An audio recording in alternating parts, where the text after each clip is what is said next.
What's going on, guys? Alex here with an update after having this thing for a couple weeks. Don't mind this thing. That's for my flag to put on when I'm doing an airport. So far, great. The wheels came in. Everything's cutting really nice. Just wanted to give you a couple more things I've noticed. This compared to the Ferris on my last video. You're gonna see on this how the bar, this is the kind of the same height as the seat here. The Ferris is the same thing. The only issue that I have is that the Ferris's bar is way up here. Now, as you can see, this is one of my yards. It's cutting great. As you can see, look, it's beautiful, beautiful cutting, cuts great, no stragglers anywhere. But you know, some people have some bird feeders laying, you know, hanging low, some low branches or whatnot. This mower doesn't have a problem. When I used the Ferris, it was when I was cutting these yards because they gave me the demo. The bar, like I said, was way up here, so it would kind of hit those branches and break them off a little bit. We all know that we have a couple yards that are like that. They like to hang some plants, again, like bird feeders, anything like that. That seemed to be an issue, but not with this thing. It's pretty low, so it's good to go there. Another thing on this one is you're going to see on the Ferris 3300, when you do look at it, this one is all pretty much where this little bar is right here, right before the pulley. There's a little, you can see that little piece of metal about like that thick right there.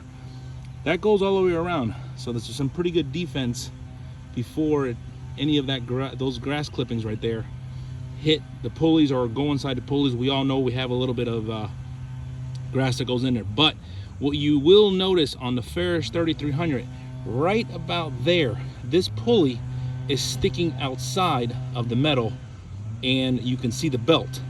So I didn't really like that because sometimes a stick does go up here. We've all had that, and if the pulley is not you know, protected in any which way, a stick or anything else like can get in there and hit it, and then you're screwed, and then you gotta, you know, fix the blade, fix the belt, and yada yada yada. We've all been there. But you will notice that if you are buying a Ferris 3300, again, the mower cut great. It is way more forgiving on the bumps, but I did watch a video from Wright, and he did mention about putting the spring that's underneath the seat a little softer and then making this seat a little harder to, you know, give away a little bit on it. And I adjusted it perfect, and it's actually doing really, really well. So so far so good. Like I said, those are a couple more things that I found out doing it with this. Oh, I also, for me, I raised up these little protectors for the belt. I raised it up a little bit, all the way to as far up as I could, so that way I don't have to continue to take these on and off when I'm blowing the deck and getting all the, you know, dirt and debris out of there at the end of the day. With that kind of a gap there, I can just take off the little lid here, blow it off, and it kind of goes in those little cracks and gets everything out of there. So that's one thing I did there. Also, you're gonna want to, for me at least, I have the back of the deck is about, I want to say like almost like about a fingertip in width, and then I have my front, I have all the way down, so it kind of gives you that kind of what they recommend is having your deck tilted just a tiny bit to the front to make sure you can get it cut nice with the blades. They recommend tilting it like 1/8 to the front, but when it came in, you know, this one was a little higher than the last one and blah blah blah. So just make sure that when you do get it, you do level it out to what your liking is. But that's another one I recommend doing that as well. You're also going to see that when you do buy one of these mowers, see this little, it's kind of hard to see right here, you see a little thing right down, that metal piece right back here.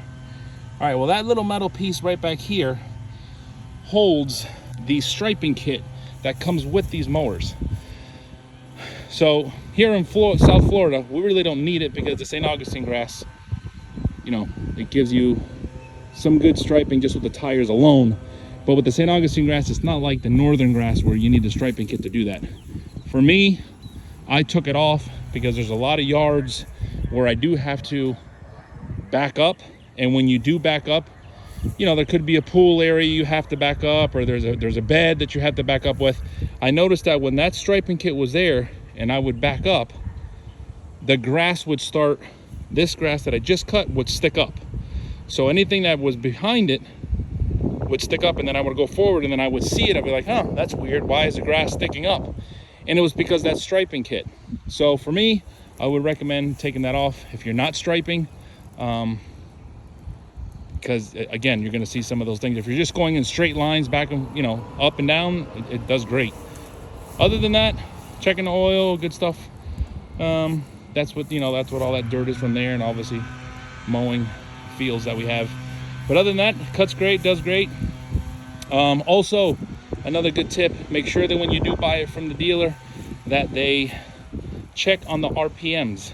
The RPMs on this one was a little bit too low, so it wasn't cutting at full strength, especially now that we're going into the rainy season. There is some people that do water, and with the RPMs being up, it cuts awesome. So if you guys have any more tips or questions, let me know and we'll get at it.